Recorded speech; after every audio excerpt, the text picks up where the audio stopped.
Hello, you beautiful people. Hello, light workers. How are you? Welcome to Monday. Today I'm talking about the biblical blame fest. I'm talking about blame, the blame game.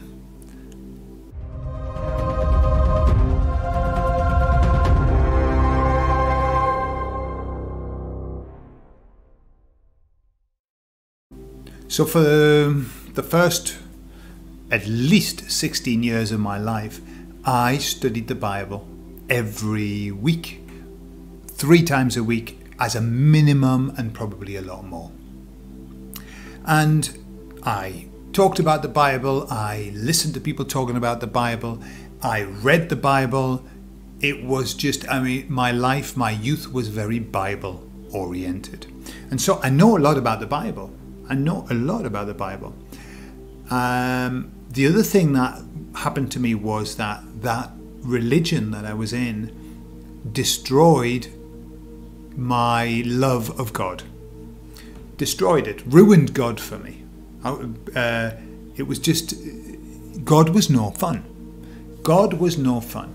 And I'm going to explain why God was no fun. So, the Old Testament. What's going on? What's going on with the Old Testament? Some people say that when you look at God, the God of the Old Testament, he was a bit of a bastard. Let's say it as it is. He was a bit of a bastard, okay? Jealous, brutal, merciless. Yeah, bit of a not a nice type of person, being. Okay, I was never drawn to the God of the Old Testament. Yeah, it was nice to hear when he was smiting the baddies, but there was an awful lot of smiting going on. Awful lot of smiting. And if you add to that, I'll give you an example, just a little example. Add to that things like in the Old Testament, it tells you what the punishment would be for killing one of your slaves. Okay, if you were to kill a slave. And okay, there you are. And it was a long time ago, I understand that, but basically the rule was that you killed a slave, you weren't killed because of it, you weren't punished to death, put to death. No, there was a punishment, like it was like a bizarre punishment. You had to lose your privileges for a bit and do something for a while. But the message, look, if you peel that back, the message underneath is that it was okay to have slaves, and that it was okay to kill them. Because what I mean is, that they didn't say eye for an eye, tooth for a tooth. No, not with slaves. No, that would be a week of penance for an eye. Yeah, 3 Hail Marys for a tooth. So there was a certain lack of disparity, a certain disparity in the way that things were laid out in the Old Testament. There was an awful lot of killing, a tremendous amount of killing.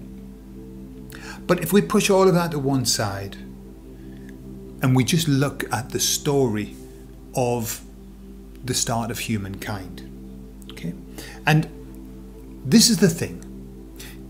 If I am going to follow a God, if I am going to give my total and utter respect to a God, of which I do, I need that being to be a God, not the God of not the Greek gods, the ones who were always fighting amongst themselves and taking wives on earth, and that was a mess. The Greek gods were a mess. I'm talking about the overall God, the God of everything. I would expect that God to be something special, to be more than what we are, yeah? To be way above what we are as humankind. And so that would be my requirement. I'm very happy to give God all the respect that God deserves, as long as God is deserving of that respect. So we go to the story of the Garden of Eden. Now, I want you to bear in mind that God is all-seeing, all-knowing, and all-present. Yeah?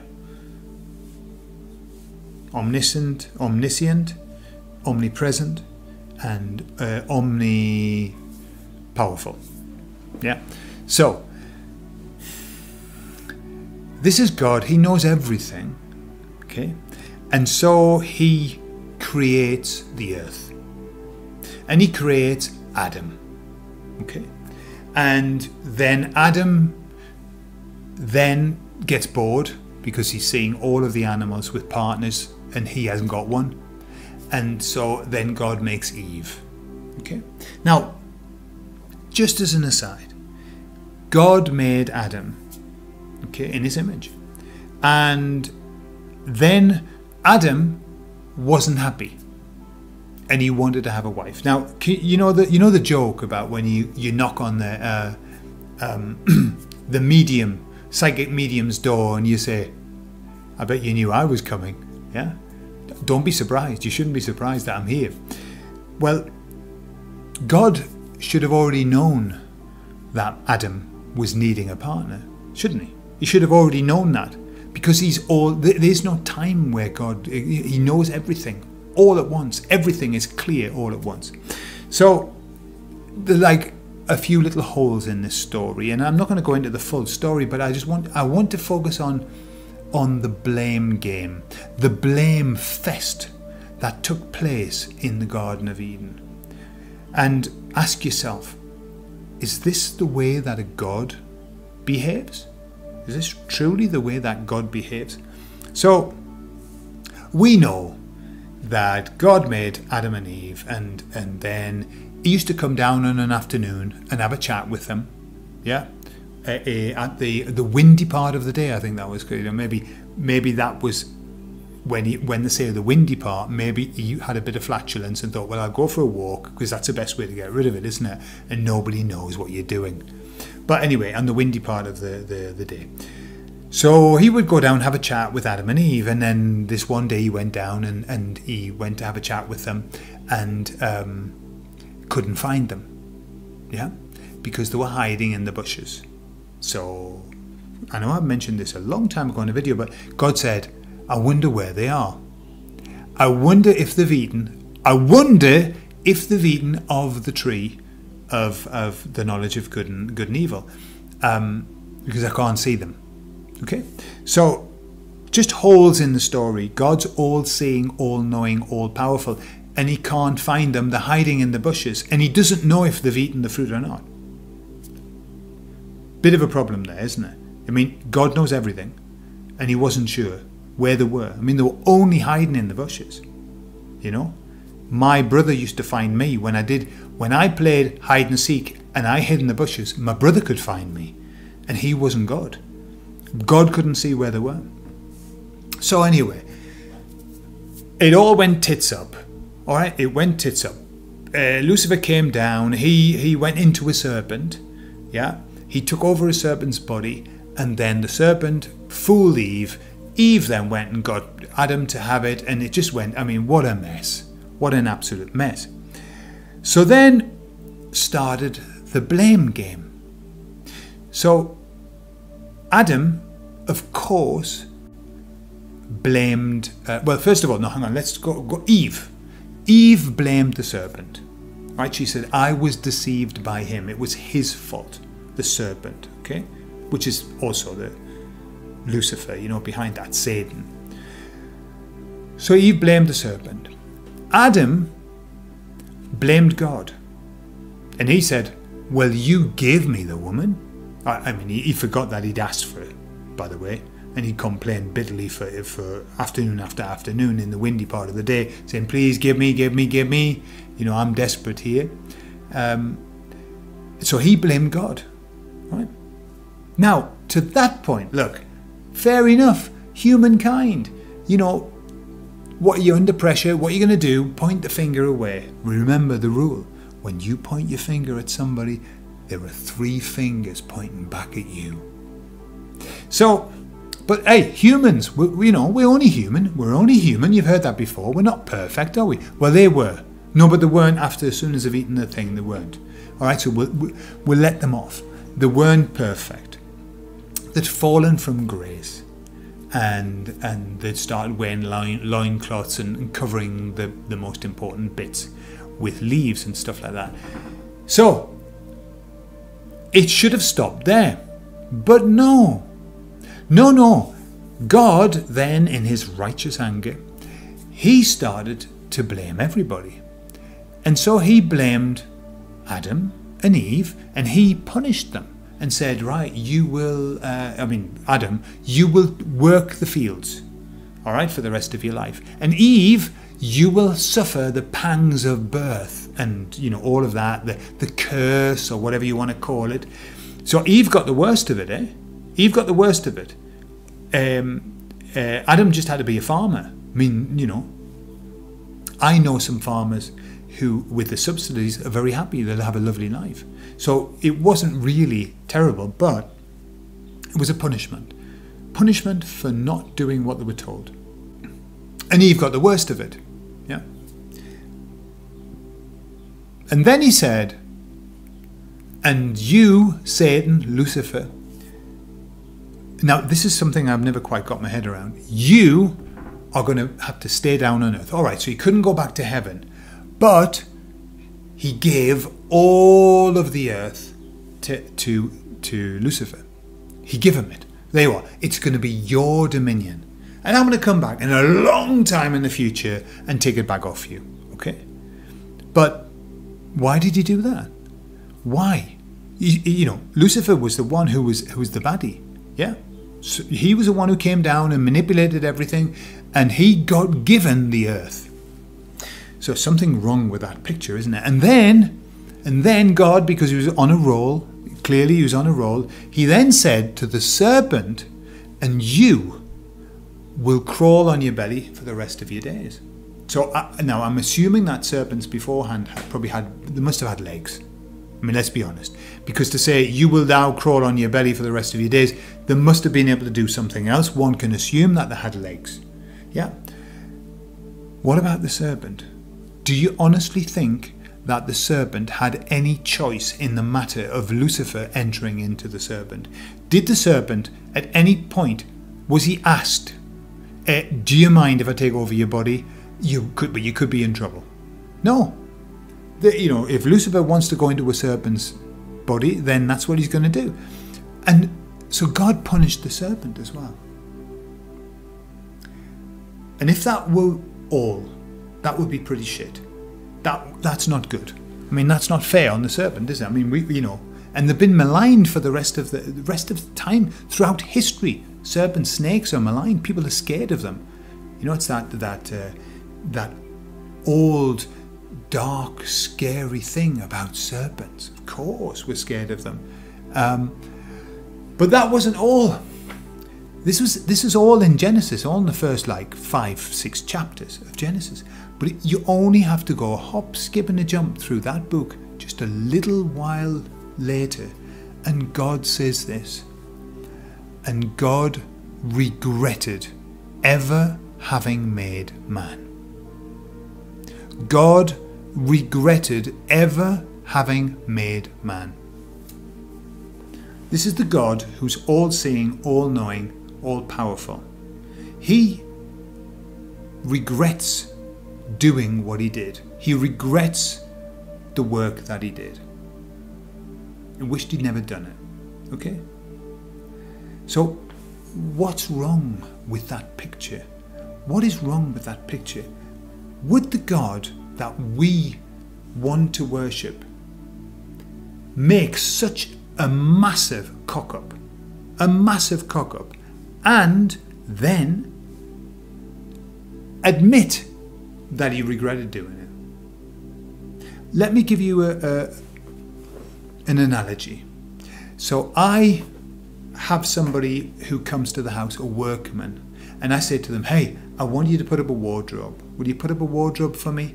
And this is how I want it. So the workman, the carpenter, gets himself going, and he puts the wardrobe up, and at the end I say, well, thank you very much, there's your money, thank you very much, okay, so if there's any problems I'll be in touch. And the workman goes, yeah, no problem at all.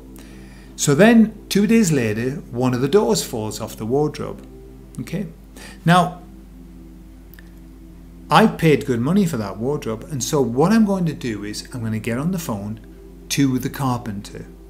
Okay, I'm not going to start giving the door a hard time.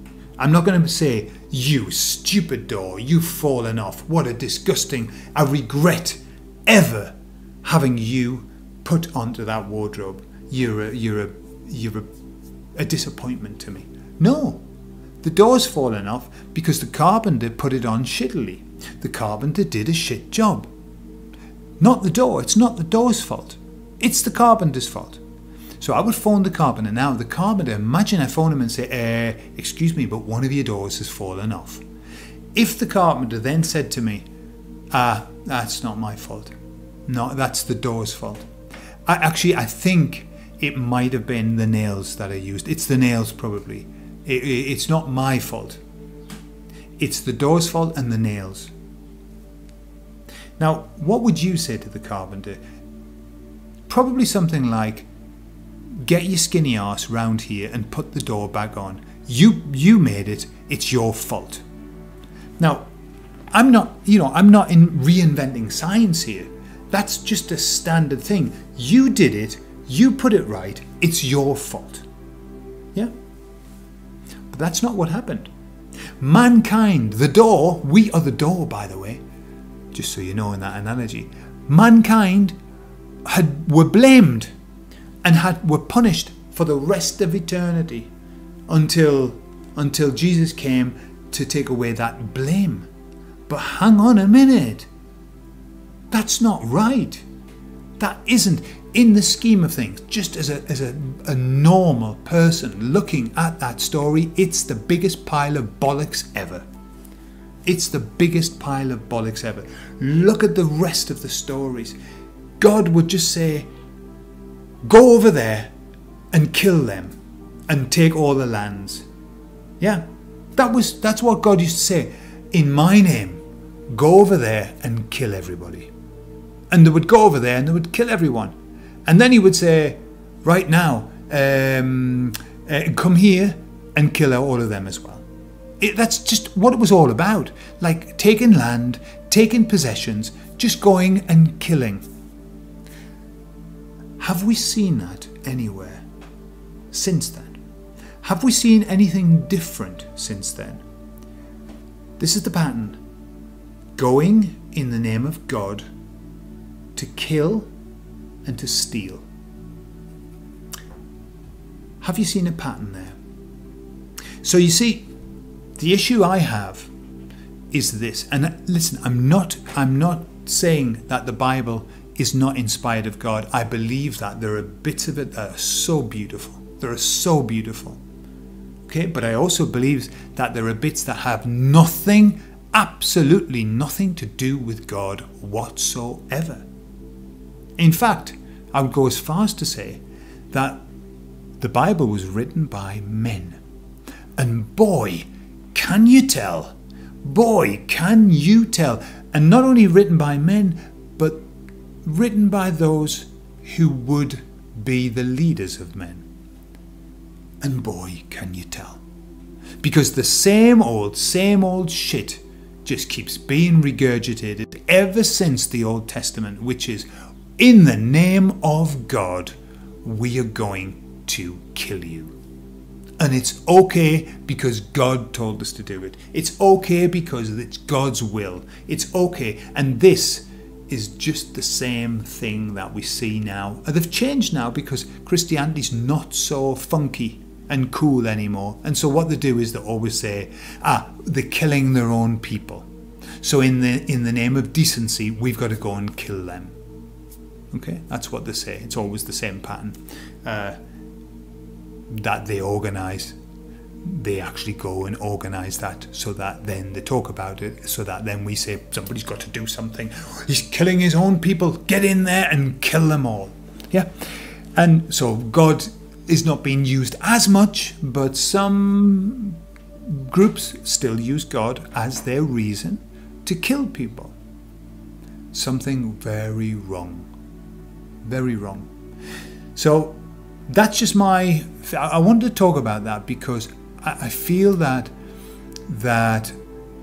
poor God gets dragged into everything.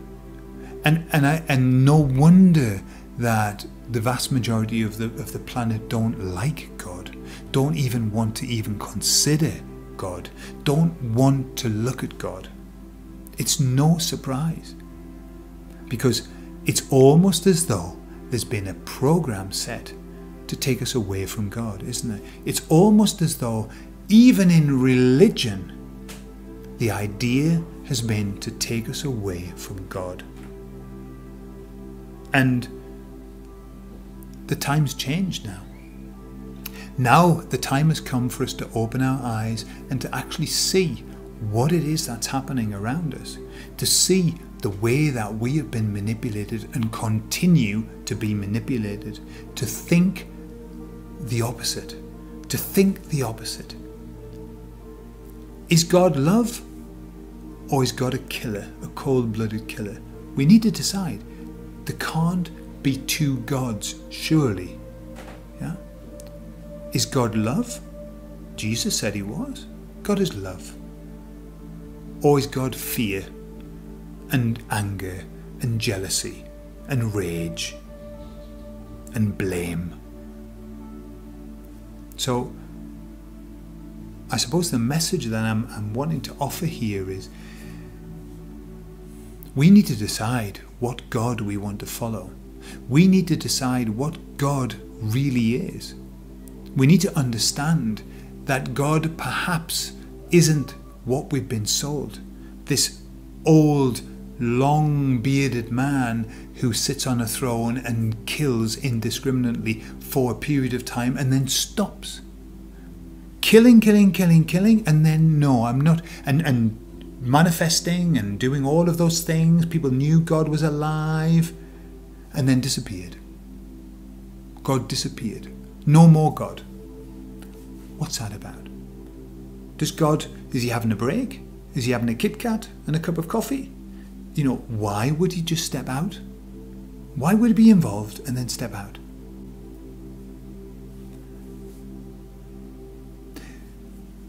When a story has so many holes in it that it becomes untenable to somebody with a simplistic mind like mine, when the story does not make any sense whatsoever,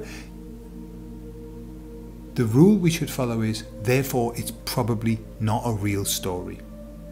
Perhaps the Bible is just an allegory. Perhaps it's a bunch of invented stories. Perhaps it's got some truth in it and lots of lies. Perhaps it was written by men and therefore has all of the traits of man in it. Who knows? Who knows? I'll leave you with this. When there was one portion in the Old Testament's fabulous. I mean, it's just a pornographic horror story. When God sent his people off to kill all of this nation, his specific instructions were to kill the men, kill the women, and keep all of the virgins. And for what reason? We're not sure. But the virgins were more important. But just think about that. God is love. And what he wants is to kill everybody but keep the virgins, so that it isn't that they had any other positive trait other than the fact that they hadn't had sex. Okay? So it had nothing to do with whether they were spiritual, whether the heart was pure. It was down to whether they had a hymen or not. Is that a God of love? And then what were they going to do with those virgins? And then how were they going to check that they were still virgins in that time? What was the method that they were going to use to check that these girls were still virgins? God of love? I don't think so. That isn't something that my God would do, that our God would do. That isn't something that even enters into the capacity of what a benevolent, loving God would do. So, but it does sound like something that man would do, doesn't it? It does sound like something that man, horrible, rotten, filthy, dirty man, and maybe not even man, but maybe beings that pretend to be men, would be willing to do. So I think we need to rethink everything. I think we need to rethink where we are. We need to rethink our relationship with the Creator, with that energy force, with that universal force. I think we need to rethink it, and we need to reprioritize what it is that's important to us and what isn't important, and what's a lie. We have been brought up in a world of lies. There have been lies abounding. Look, if you take just this, the allegory of the Garden of Eden, what happened? Satan was given dominion over the earth at the very beginning of this whole story. So whatever that means in real terms, whatever that means, it was always going to be a shit show. It was never going to be anything other than demonic and satanic, because he's been in charge from the beginning. And so that's why we must never believe everything that we're told. We must not believe anything that we are told on the face of it. And especially when we're told by those who are supposedly in power. That is not the people that we should trust.